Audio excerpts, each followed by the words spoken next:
Hello, everyone. Welcome to Land Sea, Ocean Interventions to Address Climate Change podcast. As always, I'm your host, Will Burns, and I'm co-executive director of the Institute for Responsible Carbon Removal at American University.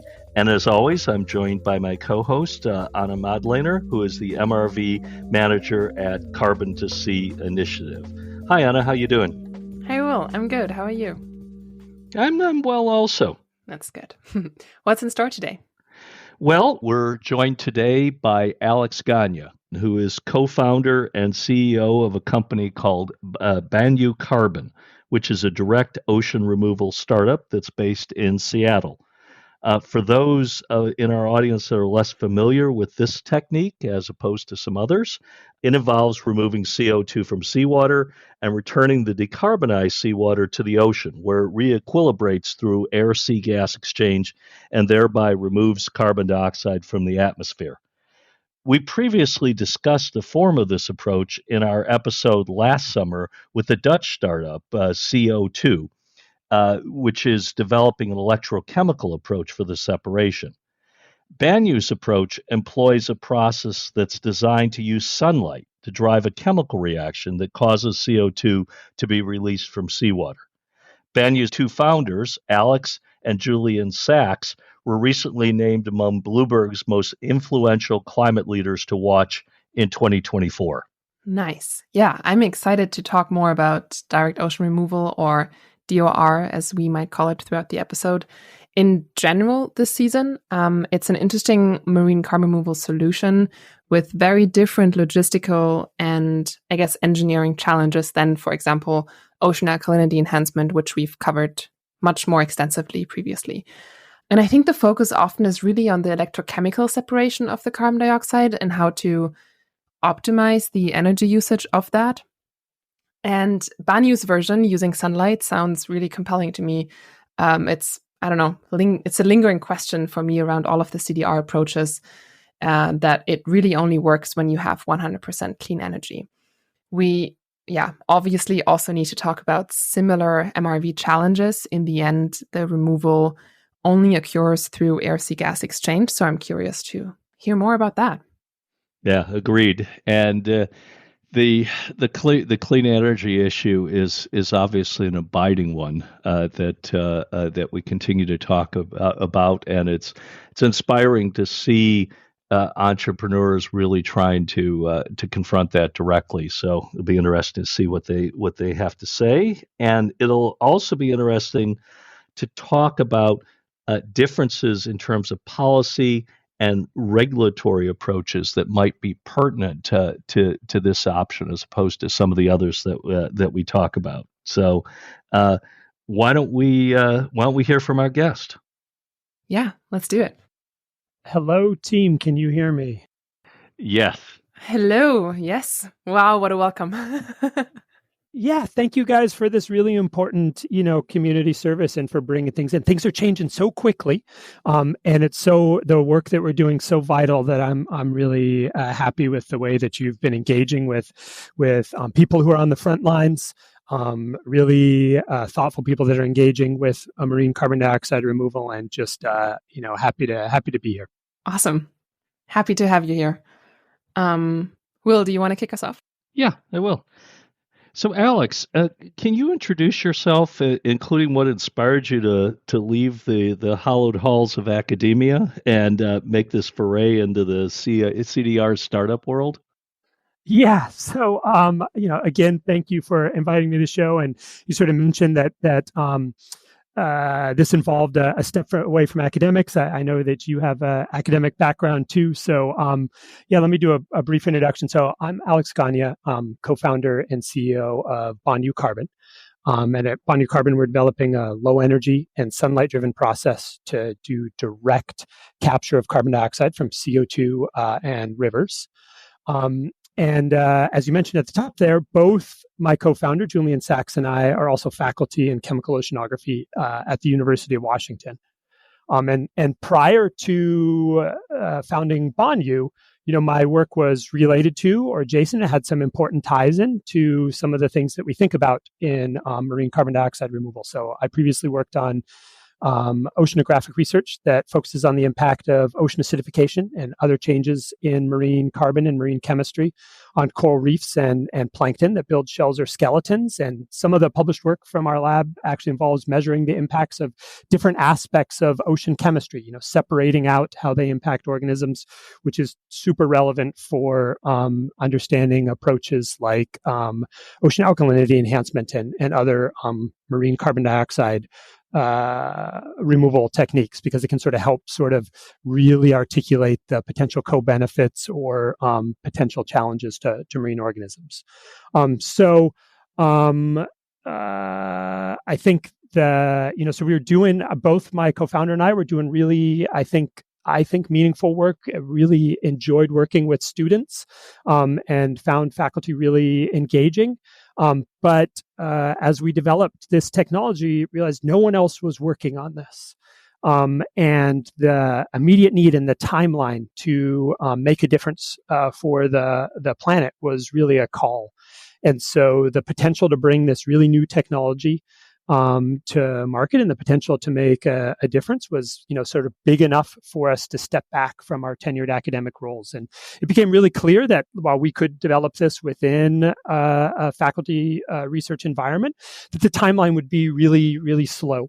And so there were a lot of things that just aligned on being able to take advantage of some of the interest and resources in the private market, and some of the great opportunities like some fellowships that were part of the Activate Fellowship that are really helping encourage scientists to grow into being scientist entrepreneurs.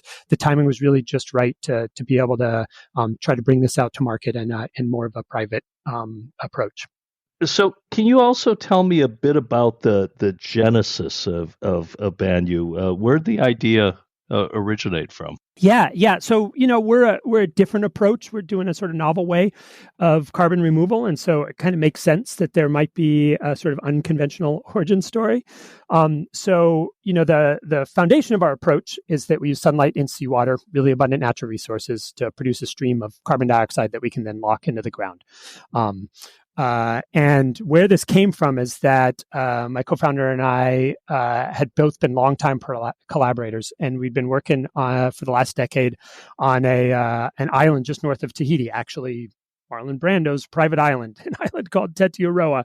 So this really special place that brought together, there are so many stories about that place, but a really special place that brought together a really pristine reef, a sort of well-resourced chemistry and biological station, as well as some really interesting engineering opportunities. They had done some things there to be sustainable that sort of meant that there were some resources for us to try experiments on trying to understand how ocean reefs responded to ocean acidification at a really large scale.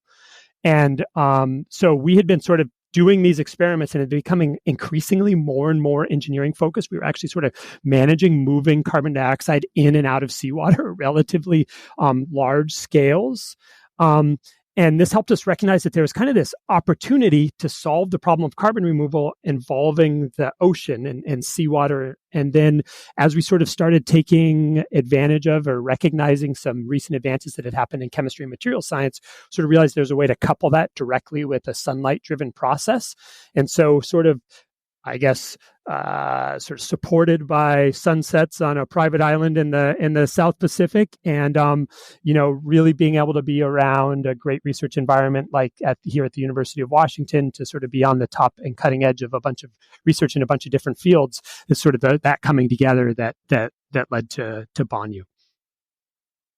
And it's been quite a journey. We started Banyu about 2.5 years ago. In that time, we've closed 2 financing rounds. We've got a great group of investors: Regen, Grantham, Propeller, Carbon Removal Partners, United Airline Ventures. As we'll talk about, our first customers are Stripe, Shopify, and H&M through a pre-purchase agreement with Frontier. The great team that we've been building at Banyu. We just made 2 new hires in the last few weeks: a senior mechanical engineer and process engineer, who are bringing a lot of relevant industry experience and experience about scale up. and are just really sort of thoughtful developers of new technology. Have sort of earned a lot of their experience through Hard Knocks, and I'm really excited about injecting that knowledge into the scale up of our process as early as possible. So it's just been an awesome journey. I think we have the potential to have a lot of impact, and started on a tropical island. Nice. Okay, let's unwind that and dig into the detail. I want to first talk a little bit more about direct ocean removal. I think in some ways, to me, it's a bit of the other child in mCDR. We focus a lot on ocean alkalinity enhancement. With we, I mean both Carbon to Sea, of course, that primarily focuses on OAE in our research grants, but also more broadly, I think direct ocean removal hasn't had the same sort of big attention. But a lot of the DOR startups are making a lot of waves.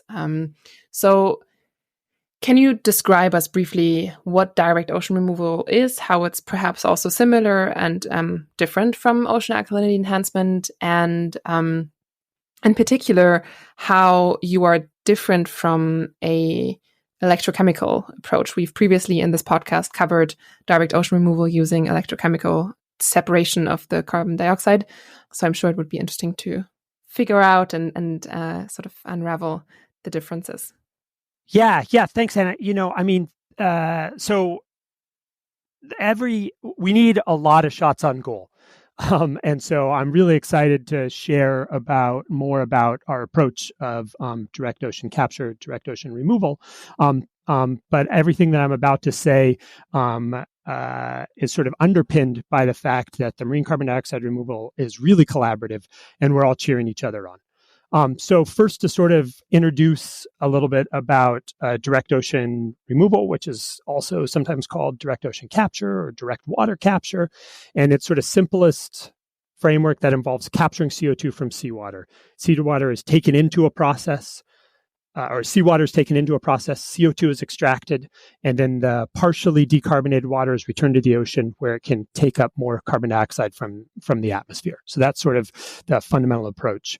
Now, you highlighted that there's a few different ways of doing that. Most approaches use an electrochemical technique to drive carbon dioxide out of seawater. So they're sort of splitting water or doing other redox processes, other electrochemical processes to make acid acid temporarily to acidify seawater and drive carbon dioxide out.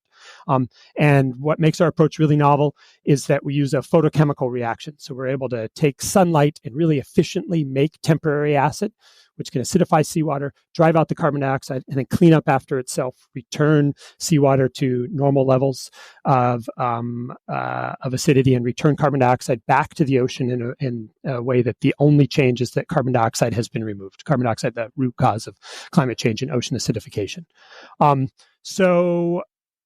I think that there's potentially a bunch of synergies, and I'll come back to this at the end, between ocean alkalinity enhancement and direct ocean removal. But I also think there's a lot of compelling advantages when we think about building up and deploying carbon removal at scale to the focus that we have on direct ocean capture. So one of the key things that I think is a real advantage of our process is that we're not adding any materials to the ocean. We're just removing carbon dioxide, the pollutant, that's the root cause of global warming and ocean acidification. We're cleaning up after the mess of fossil fuel emissions. So this makes direct ocean capture really conceptually similar to direct air capture. And so I think that direct ocean capture is a great way to introduce marine carbon dioxide removal to the broader community, like policymakers that, to the extent that they know about carbon dioxide removal at all, right, might be familiar with direct air capture. And so sort of by talking about first direct ocean capture, we can pick something that's adjacent and familiar set of context to sort of introduce them to the potential of marine carbon dioxide in a way that can then benefit all of the approaches that we have out there. So that's one of the things that informed why we focused on direct ocean capture. I also think that it's important that, another aspect of the fact that we're not adding anything to the ocean is that approaches like ocean alkalinity enhancement do fundamentally change ocean chemistry.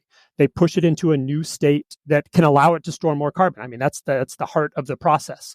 And I believe, and I think there's a lot of evidence to support that most of these changes are likely to be in net beneficial to ocean systems. They're likely to buffer against ocean acidification, potentially help organisms like corals increase their capacity to build reefs. But it's going to take a little bit more time to get everyone aligned on this fact of changing ocean chemistry that's involved in OAE, however small those changes are. And so I think that when we think about paths to deployment, that's another reason that we've sort of indexed and focused on direct ocean capture first.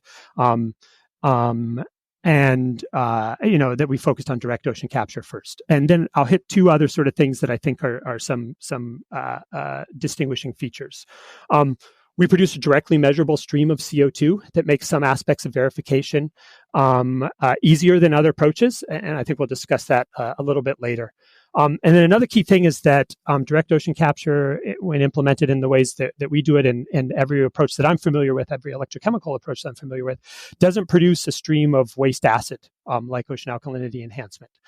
And I want to say, like, that I don't think that's necessarily a barrier to deploying ocean alkalinity enhancement at first or at scale. There's likely to be markets for acid at small scale while we're sort of deploying. But as we get to planet relevant or climate relevant scales, this is going to likely produce acid that would sort of swamp any real industrial need. And so it's going to be have to be neutralized by like carbonate rocks or other minerals. And that's taking advantage of natural weathering processes that, are really what drive the response of the planet to excess carbon dioxide in the atmosphere over time. And so I think that there's absolutely paths to do this, but the mining that's involved and some of the aspects of that process, I think, are going to take a little bit more time to sort of bring communities on board and to sort of understand how all these pieces fit together as part of a real system to help with climate challenges. So I think that the approach that we're focusing on, direct ocean capture, can more easily integrate into communities and planet systems than ocean alkalinity enhancement. But that said, the photochemical process at the heart of the engine sort of that drives our process can produce acids and bases in ways that are very similar to electrochemical processes. And we think there's a path to harness it for ocean alkalinity and enhancement. And so sort of our assessment or our sort of plan is that we've been focusing on direct ocean capture for all the reasons that we talked about. We think there's a easier path to market. There's an easier path to social acceptance. But we are happy and hopeful that we can support ocean alkalinity enhancement as it scales and potentially even provide sort of a lower energy sort of engine to help drive some of those approaches. Really cool. That's a very interesting point. So essentially, if you were to leverage it or apply it in OAE, it would mean that you do the same separation of acid and base from seawater and inject the base into the ocean and are left with an acid in the end. Whereas in direct ocean removal, you are doing that same separation, but the sort of process of then removing CO2 from the seawater happens in a closed system. That's right. And then the acid and base that we make sort of neutralize each other to sort of undo that temporary acidification. Yeah, you said it exactly. Great. Before we dive a bit deeper into the technology and how you're planning on scaling this up, can you say more about what you plan to do with the carbon dioxide that you removed from seawater and whether that is intended to be used for utilization or for carbon crediting, and how you see that market situation right now? Yeah, totally. Right. So, I think one of the advantages of direct ocean capture is that we do produce this stream of CO2 that can be directly measured, and then by working with partners, permanently stored in geologic reservoirs. And for carbon removal credits, that involves, like I said, working with partners to do high quality permanent storage, for instance, in geologic wells, at smaller scales, perhaps locking into low carbon low CO2 cement. There's some other sort of stepping stones that get you there. But I think that when you're talking about climatically relevant scales, really, if you're producing CO2, a stream of CO2, it has to be sort of permanently stored. And I think here's where direct ocean capture can really piggyback on a lot of the work that's gone into developing geologic CO2 storage for direct air capture approaches and sort of other approaches. The US EPA certainly has a backlog, and things are still in some development, but they have a permitting process for the types of storage wells that are necessary for permanent CO2 storage, Class 6 wells. And some states, like Louisiana, have also sort of developed their own standards and have negotiated primacy with the EPA, so that there are sort of like multiple groups that are working to try to develop permitting for and really achieve safe, transparent, permanent CO2 removal. And there's a lot of infrastructure and energy that's going into that. Environmental Protection Agency, that is right. So yeah, thank you. The US EPA. Exactly. And the some of the details about policy and regulations that I just shared are US centered. But there's sort of analogous efforts that are happening internationally. So thanks for bringing that to light. So for carbon removal credits, a process like ours or any direct ocean capture or direct air capture process has to be paired with some sort of storage approach. And so that's an important thing to raise. Well, another kind of neat thing about a process, though, that produces CO2 is if you're not selling carbon removal credits for that, you can't double count. There are industrial uses for that CO2, and there's uses that are key to decarbonizing the economy. So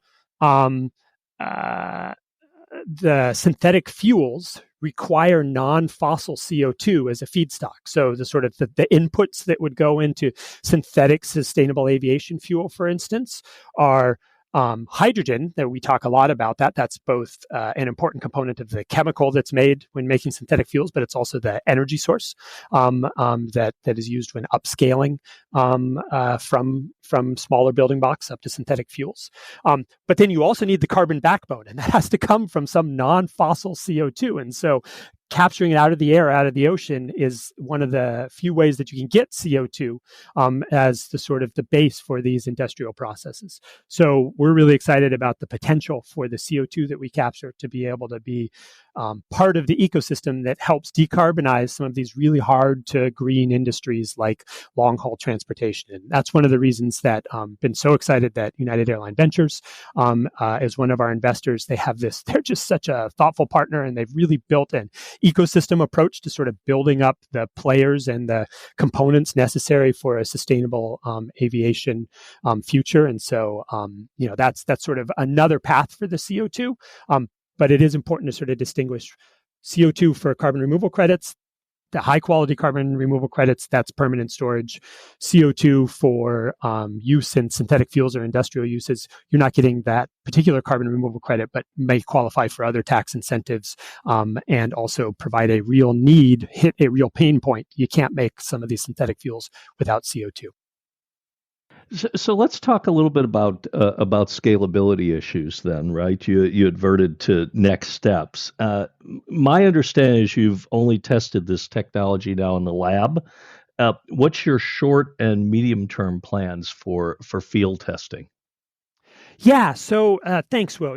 Carbon removal is all about getting to scale, right? And this sort of guides really all of our development efforts at Banyu. And so to sort of take you through sort of what we've done and where we've gone, we've moved systematically from a proof of concept experiment in the lab. This is about a year and a half ago. And that involved off-the-shelf components and really just showed that the basic physical and chemical principles worked in this process. And then we really spent the last year and a half mostly in the lab taking those off-the-shelf components that would totally not scale, like some membrane-based processes or expensive components that you couldn't bring up to an industrial process, and replacing those, doing the hard work of trying to figure out how do you replace those with components or processes that are currently used in industrial scale and can sort of be used day in, day out and are cheap and sort of can get you to half a billion tons of carbon dioxide removal per year at sort of a price point of $100 or less per ton. That's sort of like our guiding light of like everything we do at Banyu is sort of aimed at that. So we have now done those experiments in labs showing that every aspect of our process, you can point to somewhere in industry where now that those types of components or those approaches are done industrially at scale. And as part of that, we've done some important tests out in the field. We've taken this relatively small scale, benchtop demonstration, taking components of it out into the field, showing that you can use natural sunlight to remove carbon dioxide from water and at the same time generate electricity using some of the sunlight for our process and the remaining part of the sunlight for electricity generation. So that's sort of where we are now. And then I'm really excited to be sort of moving this out into the field as we systematically test our process and as part of this program to sort of think about how do you most rapidly and efficiently sort of de-risk or scale up. And so that involves a bunch of work in lab, a bunch of sort of simulating different things that you'd have to do in the field, as well as a field program that in the next year, we plan to be out in the field like the Friday Harbor Labs. That's our partner for our pilot. And what's really cool about that test, which will test system integration and how some of the components behave over many cycles in seawater and some of the things that are hard to test in the lab, and really how that all comes together. That will also have third-party verification from an independent engineering firm, and we have support from Department of Energy to pay for that third-party verification and engineering of our performance metrics and sort of that the overall chemical process and the measurements we make, really, you can sort of put a gold stamp on those and say, yeah, Banyu's doing what it says it does. Can you give an example of a technology that you had in your system and you pointed to somewhere in the industry where that was shown to have scaled up? Yeah. There's a few really, really sort of good examples. Early on in the process, we used a lot of membranes. So an important aspect of our process is that we use a small organic molecule that harvests light and temporarily produces acid. And it's really important for our process. Our process is designed to keep that molecule separate from seawater so that it never touches, so that we don't have issues with either potentially contaminating seawater, and also so we can recycle and use that molecule over and over, because every time it hit by sunlight, you can use it again, make some more acid, let it relax. And it's really important for economics and to really get the power of this process to be able to reuse it over and over again. So early on in the process, we just used off-the-shelf, really expensive membranes. There's membrane materials like Nafion. They're at the heart of a lot of electrochemical processes, and they're really advanced technology, but they're expensive, and the sort of fluxes or the flow through of those materials means that you would need a lot of those materials to do a process like ours and move the acidity in and out of seawater while keeping our photoacid solution separate from seawater. So we worked really hard on trying a bunch of different approaches, and we're able to work on an approach that's really widely used in wastewater treatment. That's an ion exchange approach that doesn't use any membranes, that is used in industry and wastewater treatment at a really large scale, that can help us sort of separate that photoacid transferring its acidity in both space and time from the seawater step. And that allows us to have a cheap, scalable material that people use for years to a decade in similar conditions. That has a really large supply chain, and that allows us to sort of time our process or decouple the fact that sunlight comes and goes, but that we want to process seawater all the time. Great. So logical but difficult question, right? Have you made an assessment of what you think the ultimate scalability of this approach could be in terms of sequestration? Yeah, so I think there's a few data points that really rely on. One is that really gives me sort of hope and excitement. Why I'm excited to come to work every day, why our team's excited to work, is because we do have a process where we've been able to point to every step of the process as something that's been done at an industrial scale. So I think there's a lot of things that are promising about that. And if you think about even some of the things that seem technically simple, like technically simple stuff still has to scale. And so if you sort of think about just we're processing, any process that does direct ocean capture has to move a lot of seawater, right? And what's been nice is to be able to look out in the world and say there are seawater processing facilities that work at the scale that would move enough water. They do this day in, day out, year upon year. I've been doing this in some cases for decades. There's examples out there that move enough water that each individually using a process like ours could result in the carbon removal of about 500,000 tons per year. And so if you want to get to sort of like 1 billion tons, you think about 1,000 of those plants. That's a large number, but that seems reasonably scalable. Like that's something that we could do. The technology to move seawater at these scales exists. And so, when you sort of poke around at the different aspects of our process, it's been reassuring to find examples that are like that. So that's one sort of key part of scale up. Now, of course, working through how do you translate what we've been doing to something that a third-party engineering firm can build, and sort of how do we de-risk or uncover some unknowns that we might not know about along the way, that the traditional important process of scale up and de-risking, like that's what we're deep in the middle of. And so excited about that trajectory, excited about our team to do that. Another part of the scale up aspect is having the right partnerships. And so we'll make an announcement in the near future here that we've had we set up a really productive partnership with one of the largest industrial chemistry producers for the type of molecule that we use in our process. So the most adjacent industrially produced molecule is used in transition lenses, the type of sunglasses that when you go outside, they become more dark to protect your eyes from UV and from sunlight. And when you go inside, they sort of are transparent. That molecule is quite similar to the molecule that we use in our process. And so we've been able to develop a partnership both for joint R&D that takes advantage of all the experience that this company has in developing a lot of these molecules for industrial purposes, as well as the fact that they have scale-up facilities and manufacturing facilities. And so we sort of were able to enter in an agreement where they get right of first refusal for manufacturing, and we work together on R&D and scale-up. And injecting that information about that, the sort of hard-won lessons about scale, and like to do this industrially, you kind of need to work with molecules like this or processes like this, whether that's in the chemical synthesis, something that we think a lot about, or other aspects of our process. Like that's been really sort of our goal at Banyu Carbon. My co-founder and Michael is to build teams that really have experience about scale up. So another important aspect of scale up, right? Obviously cost.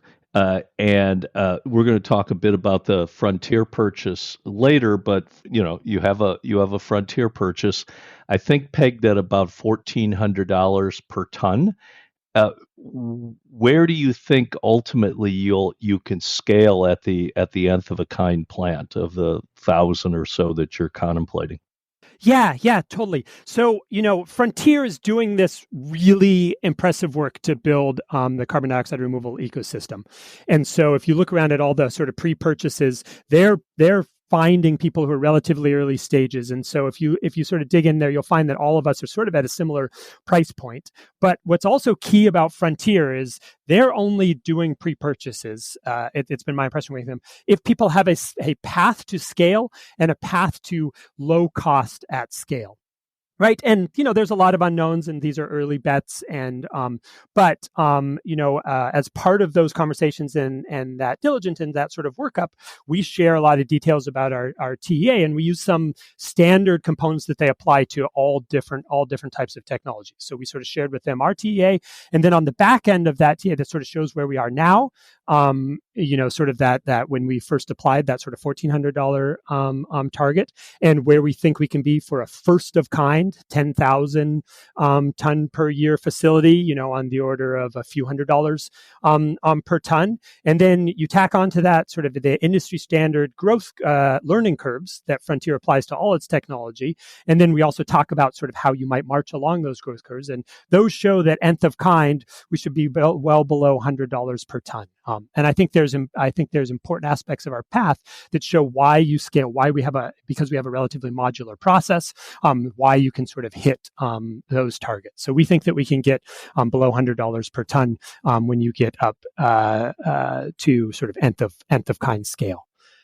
I also want to draw some attention to, cost is really, really important. But energy is also a really important aspect of scalability, in my opinion, right? What makes sort of carbon dioxide, so maybe taking a step back, the easiest and best carbon dioxide removal is not putting CO2 in the atmosphere in the first place, right? Unmixing CO2 from the atmosphere, it fundamentally takes a lot of energy, and this has to sort of scale up really rapidly. But we're of course at a point where the only way to keep the planet below dangerous temperatures involves both steep emission reductions and scaling up carbon dioxide removal at a massive scale, right? And so that's really challenging, but it's not just challenging from like, can we get to cost points that people will pay to, and can we scale up the technology, and what are those barriers? But it's going to be done in the background of having to massively decarbonize the economy. So there's going to be lots of demands on the same green electrons. Like renewable energy, it needs to be put towards decarbonizing the economy and all these other purposes. And so having a low energy way to do carbon dioxide removal, I think Banyu thinks is at the heart of being able to scale and really meet this climate challenge. And so by having a sunlight driven process that directly uses sunlight to drive a chemical process for carbon removal, and because we have the possibility to, for low marginal cost and no marginal extra area, to integrate photovoltaics into a process, we think that we can be energy neutral or even potentially generate some extra renewable energy with no extra land use. We think that this allows us to have a real low energy path, which I think is going to be an important part of the portfolio for scaling up carbon dioxide removal. It also maybe allows us to work in some places in the world that are not connected to a really green grid and do carbon dioxide removal there, that where it might be advantageous for other reasons. So that I think both cost and energy are an important aspect of path to scale. Okay. Let's talk about one final aspect of scalability from my perspective, and you adverted to it, which is the footprint of individual facilities. So I read an assessment of this approach recently that projected that a setup big enough to remove a kiloton of carbon dioxide annually is expected to require about 5,000 square meters, right, which is a space slightly smaller than a football field. Do you agree with this assessment? And if yes, is this approach feasible at large scale, given this kind of footprint? Yeah, it's an excellent question. And I think one of the things, and that is sort of based on where our technology is now and sort of the performance of our different components, that's also what we're estimating for the required footprint. What is important about that footprint that I think is distinct from some other calculations is that includes the land required to generate the energy to run our process. And so I think when you're thinking about carbon dioxide removal approaches, it's important to include the footprint for the renewable energy that's driving our process. Now, we happen to have an approach where we think that we can, and have demonstrated that we can integrate photovoltaics into the light collection process. And so the same land area is used both for our carbon dioxide removal process as well as electricity generation. But it's important to compare, if you're thinking about footprint, what it would take not just for alternative approaches to do carbon dioxide removal, but also the footprint required for the energy to support them. And when you think about the much larger energy needs of those approaches, you start seeing that their footprints are much larger. And so I think that is an important qualifier. Now, there's some aspects of footprint that you ask it sort of important question, like what is that total addressable area where you could deploy this? Where do you have access to either river water or seawater, and you have the land area to do this process? And other approaches might need even more area or a lot more area, but if they separate electricity generation from the site of carbon removal, then maybe they have more flexibility to use lower cost land. I do think there are aspects, there are key places that are close, that are already pumping large amounts of seawater, that have really good sunlight, and that are close to the ocean. These large seawater processing plants in Saudi Arabia, for instance, or there's a lot of places that are sort of close to the ocean that meet that. But for those places where there is renewable energy infrastructure, and you could site solar panels or wind somewhere else, we do have the option of driving our process with blue LEDs. And that overall, the costs are likely to be a little bit more expensive per ton than using sunlight. We sort of expect maybe a factor of 2, although there's still important work to be done there. But then that allows us to have a smaller footprint, be more compact, and take advantage of sort of infrastructure. But I really like the flexibility and the real sort of ability to hit energy goals that our process has, but there's some trade-off with land. That said, when you think about overall footprint, really apples to apples comparison, I think we beat many other approaches on total footprint. On that note, I wish I remember where I read this, but somewhere in the research for the episode, I read that your approach can be done anywhere in the world, no matter the oceanographic context. And 5 minutes after I read it, I tried refinding it. I did not find it anymore. So maybe I imagined it. But if true, can you say a little bit more about that? Especially in light of what you just mentioned about sort of the land use that's required, access to seawater, access to river water that's suitable, both from a logistical point of view, but also from a scientific point of view, I suppose. Yeah. And you sort of brought that's a really good question. And you really have to sort of think of the Venn diagram of what are the different things that have to come together to make an approach like ours commercially viable and scalable, right? And so one aspect of that, where I'm not sure exactly what the context was that was coming in, but one aspect that if someone was answering that question may have been addressing, is that the amount of carbon dioxide dissolved in seawater doesn't vary that much over the whole ocean, not at sort of the levels that are super relevant for our process. There are really cool and important patterns, and why some places have a little bit more dissolved inorganic carbon than others, and it's a really important tool for us to understand biogeochemical processes. But for a process like ours, by and large, the amount of carbon dioxide in seawater is relatively similar across the surface ocean. And there are many rivers that also have similar, or in some cases, even higher amounts of CO2. But I think that the reason that we're asking this question is because, while that's necessary, that's not sufficient. The other important things that have to come together for an approach like ours is either having available sunlight, high sunlight solar potential to drive the sunlight-driven process, or be plugged into a really good renewable grid where we can drive our process through LEDs, artificial light. And then I think oceanographically, the most important thing, and I think this will sort of get to probably how we're likely to sort of close out the conversation, is you want to work in places in the ocean where, especially in the immediate future, where monitoring and verification are relatively straightforward.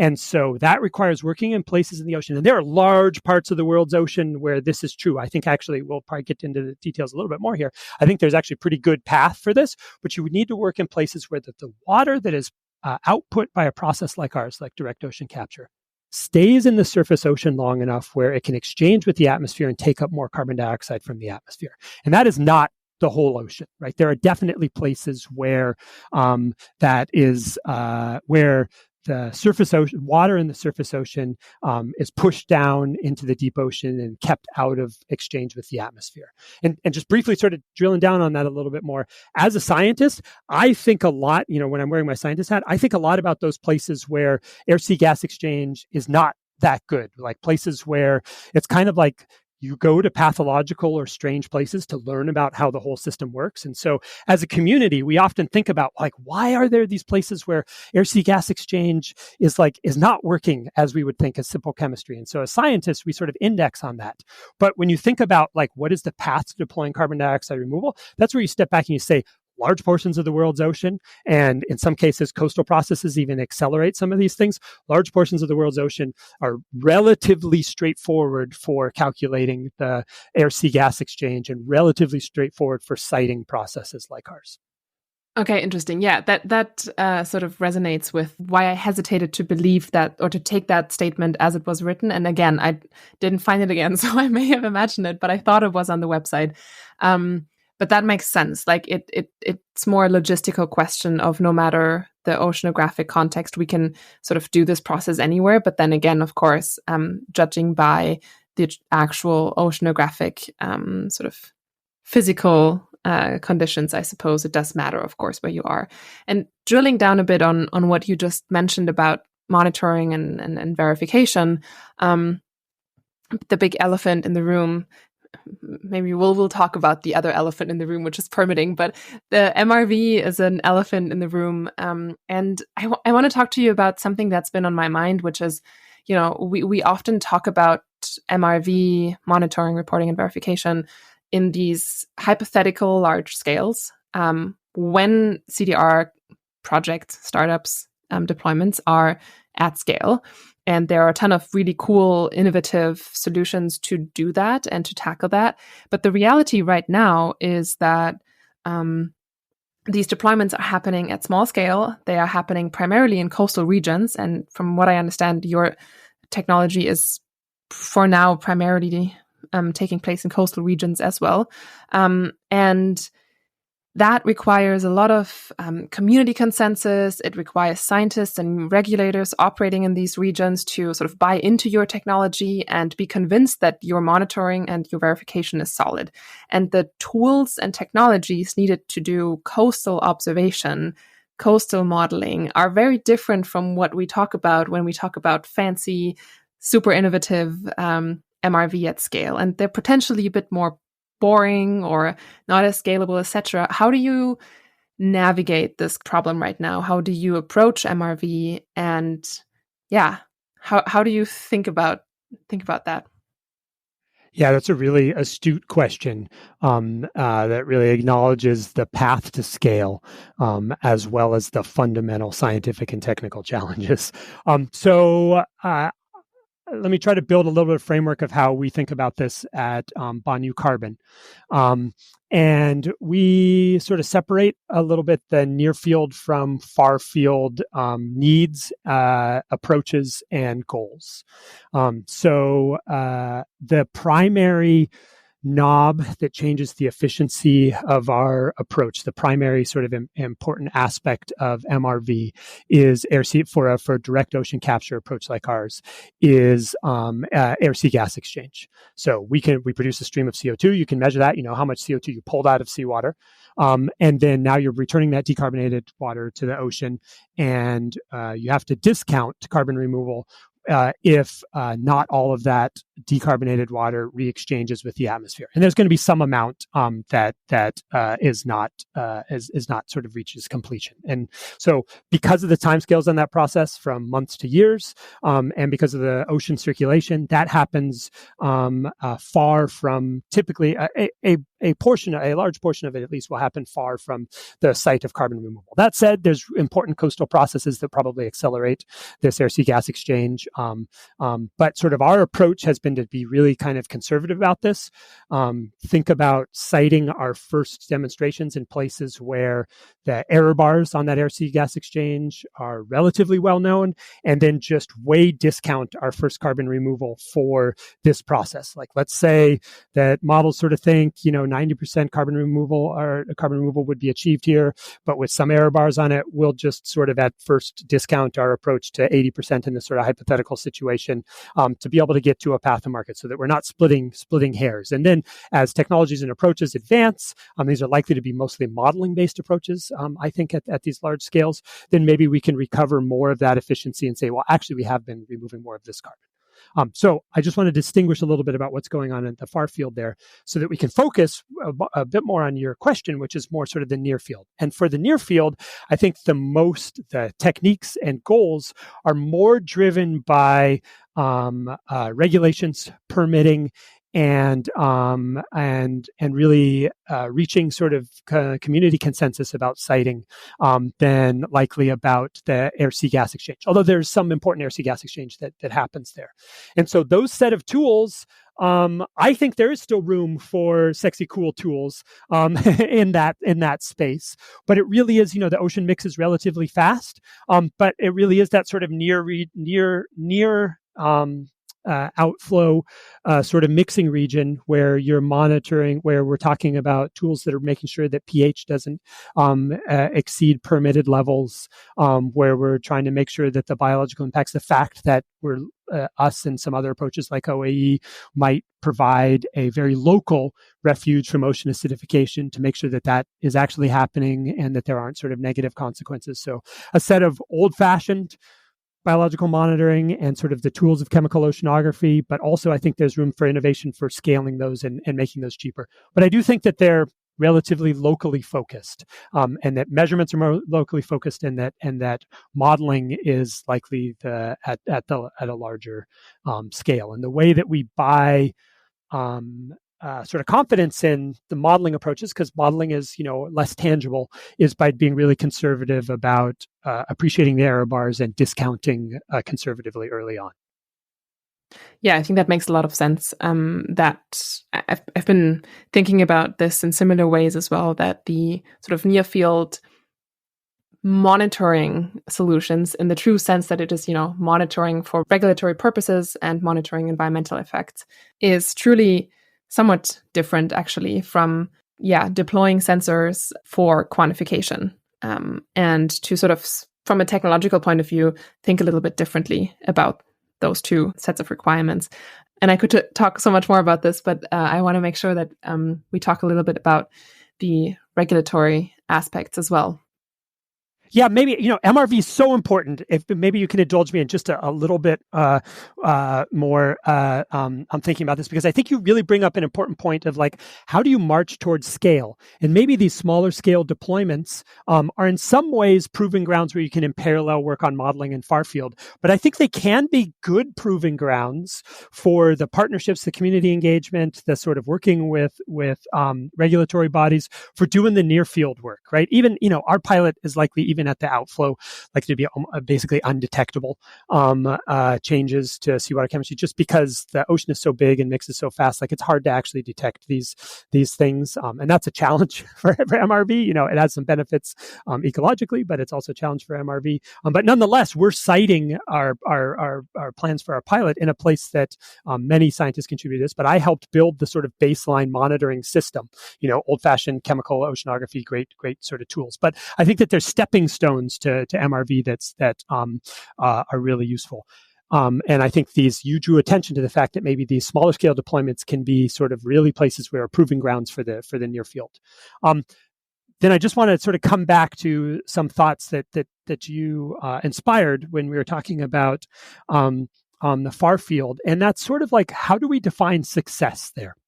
Right. So it's really important, different approaches have different types of MRV that are required. A real sort of technical approach like ours, is really based on air-sea gas exchange. OAE, I think, is also sort of similar. That's the big knob. As you get more and more into sort of intentionally perturbing ocean systems, you probably have more complicated biogeochemical modeling or sort of other types of measurements that you do. And so the MRV question is different for different approaches. But taking one step back, success is sort of defining how much carbon removal we remove from the combined Earth and ocean surface, the combined atmosphere, surface, ocean, terrestrial system. Like, that's the basis for climate impacts. One of my favorite plots in the IPCC report is this fact. It's an emergent property of the climate system that there's a near linear relationship between the total amount of CO2 that we've emitted and global temperatures, right? And that's total amount of CO2 that's emitted and then redistributes between the air, surface, ocean, and terrestrial biosphere, and terrestrial processes. It's not just the CO2 reservoir in the air. And so the oceans are an important part of when we're thinking about, if we want to reverse those, pulling from the oceans is totally valid and an important approach. But it also gets back to the fact that we just have to show marginal removal, or for that case, if we're trying to attribute emissions, marginal emissions. Like, sometimes these really important questions come up about, like, we can't balance the whole global carbon cycle. How could we ever attribute the effects of a carbon removal plant? But my sort of counter to that is, we can't balance the whole global carbon cycle at the level of understanding the attribution of emissions from a coal power plant. And yet we know that those emissions are contributing to the amount of carbon dioxide in the Earth's surface reservoirs. And in the same way, if you're pulling from the Earth's surface reservoirs and you adjust for things like air-sea gas exchange, you're having an impact on a climate-relevant impact on carbon removal. Yeah, you're kind of alluding to a future where it's not about a single company's individual contribution to the last sort of decimal of the ton removed, but it's a statistical sort of problem set where we know there are X amount of companies that do this technology, and from science, from research, etc., from models, we know that will, at an 80% likelihood, 99% likelihood, result in X amount of carbon removed in the atmosphere. But in order to get to that point, we need to have the science and the research and the observations, etc., to support it, right? Absolutely. And accurate, transparent MRV is like the best thing our industry can have. We embrace that. And all the people that, that are really good colleagues in this industry embrace that too, because that's the path to being able to scale this, is having the social acceptance, being able to engage with regulators. Like, we want accurate, transparent MRV. And really glad that you've asked questions about this here and of others on this show. Yeah. On another note, even if we get to a point where our models are good enough and we have these statistics on quantification, we will always need monitoring of environmental impacts, because that is something that needs to be sort of true. That's a binary question, needs to be true for each deployment and each site. What do you need to consider in terms of the environmental impact potentially of your approaches? And yeah, what are the things you might be worried about right now? Yeah, excellent. Very important question. So one of the things that is at the heart of our design, is we use this small molecule, this organic molecule with no rare earth elements, no toxic metals in it, as part of our process. And the key thing is that we keep that completely separate from seawater. So that's sort of in its own loop, and seawater's in another loop. And so that, is one of the things that we really focused on, making sure that we had a process that did that because my co-founder and I and many of the people in the company, we're oceanographers. We're fundamentally motivated by caring about the ocean.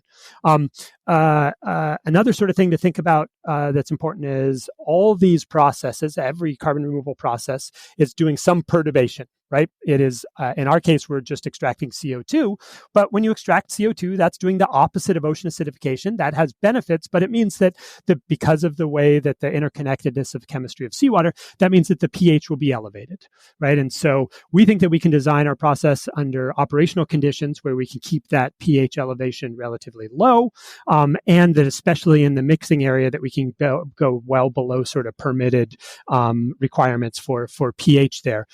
But that is something that all these processes sort of have to think about. We think that we have a path to sort of have very minimal impacts, and that in fact there is the potential for, or very real potential for, the co-benefit that we are undoing ocean acidification at the very local site of an outflow. And so that may provide at least a small place that is protected from some of those effects of global change. Okay, let's move on to the policy aspects. We've talked a little bit about this already, but I just wanted to drill down a little further.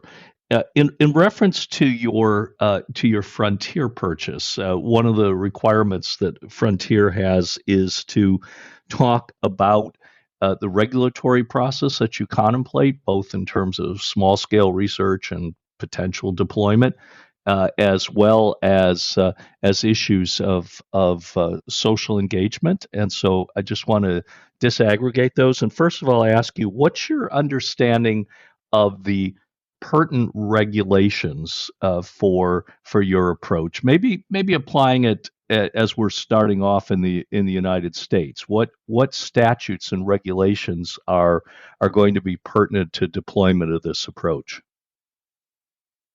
Yeah. So one of the advantages of a direct ocean capture approach is that we're not adding materials to seawater. And so that helps us not have to deal as much with things like London protocols and marine dumping that some other approaches have to do. That said, anytime you have take up seawater, and have an outflow, there are important other regulations and sort of permitting considerations that you have to consider. One is that the uptake system has to avoid entrainment and impingement of small marine organisms like fish, right? And so there are engineering designs that have sort of navigated this for uptake systems. But it's a really important consideration and something that communities care about and that we care about as well too.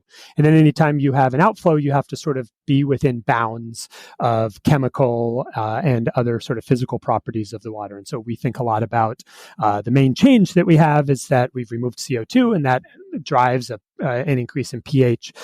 Can we keep that pH below permitted levels? And especially once it sort of mixes, is it sort of under those limits? So that means that sort of engages with EPA, Clean Water Act, and Army Corps of Engineers is our understanding. And we're still on a trajectory of learning about this and also learning at particular sites.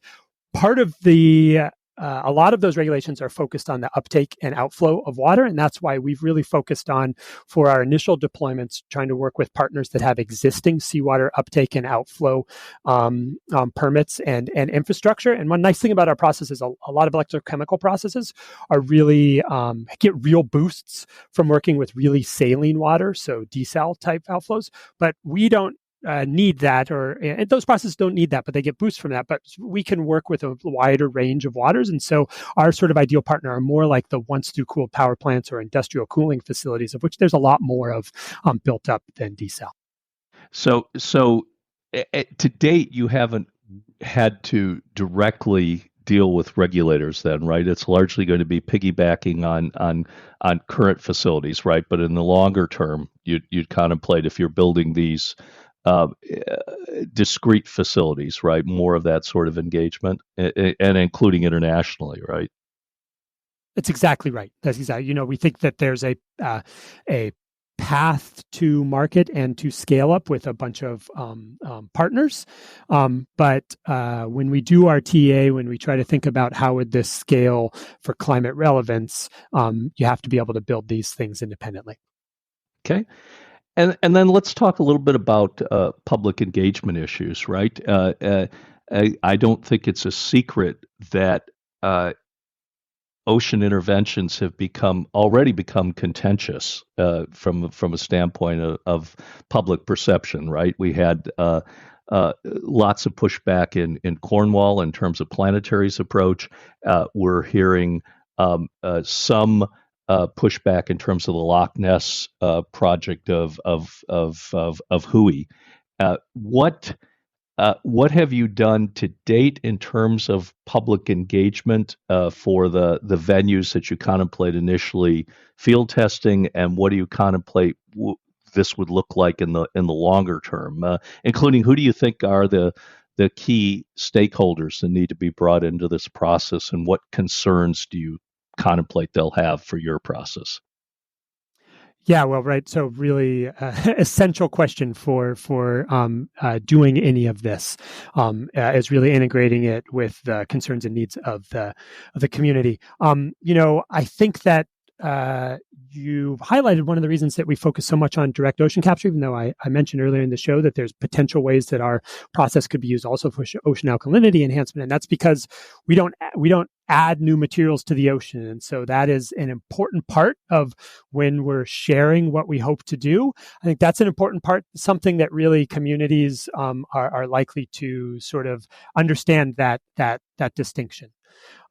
So I think one challenge, we've been really lucky to be part of a number of different programs that have tried to really build out demonstrations in different parts of the country. And we've done a lot of sort of talking with potential partners and asking them about sort of what really matters for each of their communities. We were recently a part of the initial kickoff cohort for a DOE EPIC New Labs program that takes promising carbon management programs to Louisiana and introduces them to a bunch of different stakeholders down there with the intention of developing carbon removal projects and using a bunch of the infrastructure that's there.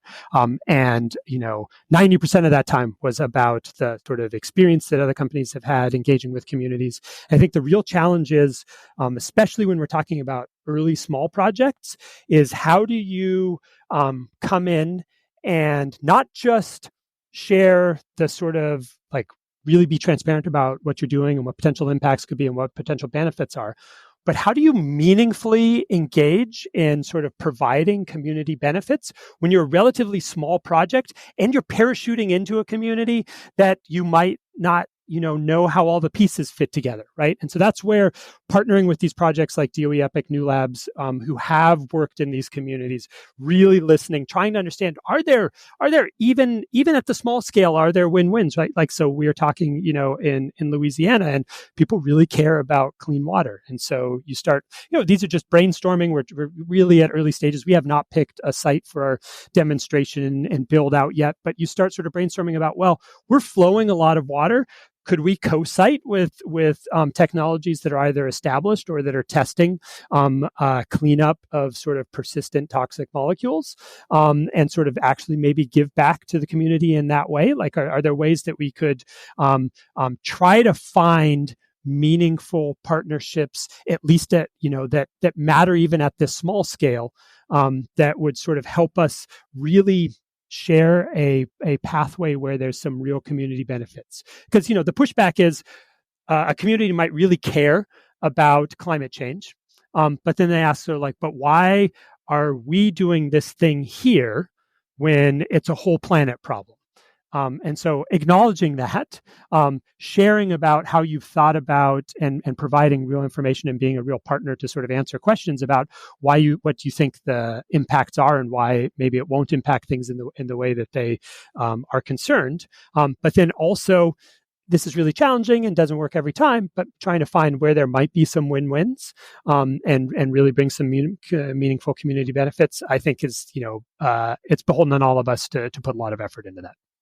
Yeah, I think we've covered a lot of gnarly topics that are incredibly crucial for the industry at large, the science even at large, to advance, right? Like, without community engagement, without permitting, we can't even conduct science. I mean, we've seen a number of situations, I think, this year where even scientifically oriented projects have had a hard time getting a permit because it sounds scary. It is not easy science to understand and to explain. And it's a extremely, extremely important topic to solve, is maybe a long shot, but to start building frameworks around the environmental impact question, around the community engagement question, and solving the science. Assuming that we can do that and that we can do MRV and we get permits, to close the conversation and look into the future, what is your sense, Alex, of the ability of the voluntary carbon market to provide the sort of home ground for companies like yours to really flourish at the scale and grow to the scale that really we need in order to mitigate climate change? And secondly, I wanted to pick up on a question, on a sentence you said in the very beginning, which was, you started out at this island where really at some point you ended up just moving lots of water and being engineers. And I think there's a bit of a notion in the field that ultimately CDR companies will have to become extremely, extremely good at logistics, first and foremost, and move a lot of water. Where do you think the future of a CDR company like yours sort of is going towards? And will the voluntary carbon market be your home? Yeah, those are excellent questions. I'm quite bullish on the carbon market. When we talk with customers, and when I see the activities that a bunch of the leaders in carbon purchasing are doing to not just themselves purchase carbon removal, but when I see how they're really trying to build the frameworks to make carbon removal more transparent and a sort of easier purchase for that next ring of purchasers or the ring beyond that. There's a lot of demand out there. There's going to be increasing demand. I think it's an important question about sort of what is the balance between voluntary and compliance markets and sort of what is the exact path that takes. But I do think that if we could remove a bunch of carbon right now, it would be purchased, right? Like, there's a lot of demand out there. Yeah, I think so too. But there's been a bit of, it hasn't been an easy time for startups in this space, right? And one notion is that there may not be enough demand. Yeah, no, and it's an important question. I mean, and understanding how, what is that value proposition and who your customers are is really important for building out this technology and getting it to a scale that matters. And so, one discovery that we've made recently is that the top tier sort of carbon purchasers are an important market driver, but because they really care about their scope threes, they're passing down to their suppliers all these requirements to reduce carbon emissions or be carbon neutral. Like, so, a big company, to be able to meet its targets, all its suppliers have to meet this too. And so there's this kind of like hidden or cryptic compliance market that is underneath all the majors, where it's a real pain point. Like, they can't roll back it's not a voluntary commitment for them. They lose their main customer if they don't meet this. And so they're scrambling to work with carbon accounting firms to develop carbon removal roadmaps and or carbon reduction roadmaps. And carbon removal is an important part of their portfolio. So I sort of see a growing market there.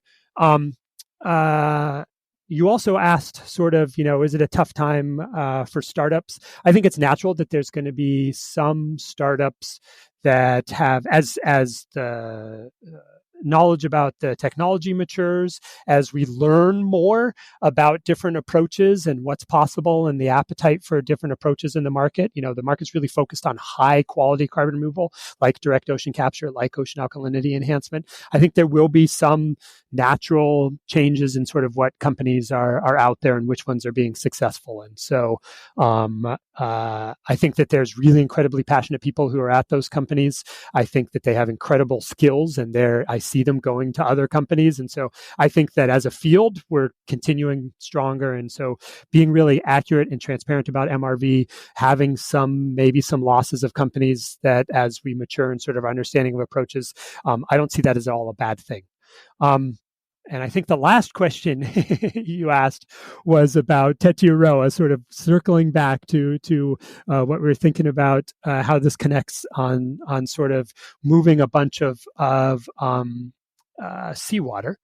And I do think that moving a bunch of seawater is kind of inherent to a lot of these approaches, to the technical approaches, even ocean alkalinity enhancement. If you want to dilute that base that you're adding to hit your pH levels, involves a lot of at least mixing with water. There's probably energy efficient ways and really creative ways to do that. But there also, a lot of these technical approaches involve moving a lot of water.